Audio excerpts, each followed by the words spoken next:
అందరం గ్రహించాల్సిన మాట. పెద్దవాళ్ళు ఇంట్లో ఉంటే ముందు ప్రయోజనం ఏమిటంటే ధైర్యం చెబుతా.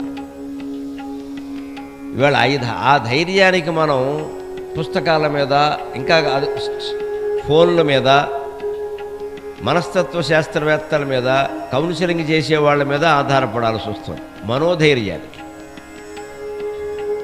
ఇవాళ భౌతిక ధైర్యం సమస్య కాదు, మనోధైర్యం సమస్య. చాలామందికి మనస్సుల్లో ఎవరికీ ధైర్యం లేదు.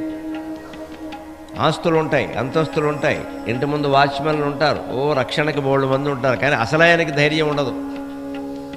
యుద్ధం చేసేటువంటి వీరుడికి ధైర్యం లేనప్పుడు ఆయుధాలు ఎన్నున్నా, కవచాలు ఎంత గట్టిగా ఉన్నా ఉపయోగం వెళ్ళలేదు. ఇక్కడ అసలు ఆయనకి ధైర్యం ఉండాలి ముందు. ఆ ధైర్యం లేనప్పుడు ఇబ్బంది ఏమిటంటే యుద్ధం చేయలేకపోగా పరిగెట్టాలంటే ఈ కవచాలు ఆయుధాలన్నీ అడ్డమైపోతాయి పరిగెట్టడానికి వీలు లేకుండా. ఎందుకంటే ఏమీ లేకపోతే తొందరగా పరిగెడతారు. అంచేతను యుద్ధం చేయాలంటే ఆయుధాలు కవచాలు అవసరమే, కానీ ముందు ధైర్యం ఉండాలి.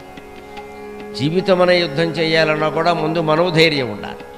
అది తల్లిదండ్రుల నుంచే లభిస్తుంది. ఇంట్లో పెద్దవాళ్ళు ఉంటే ప్రయోజనం అది.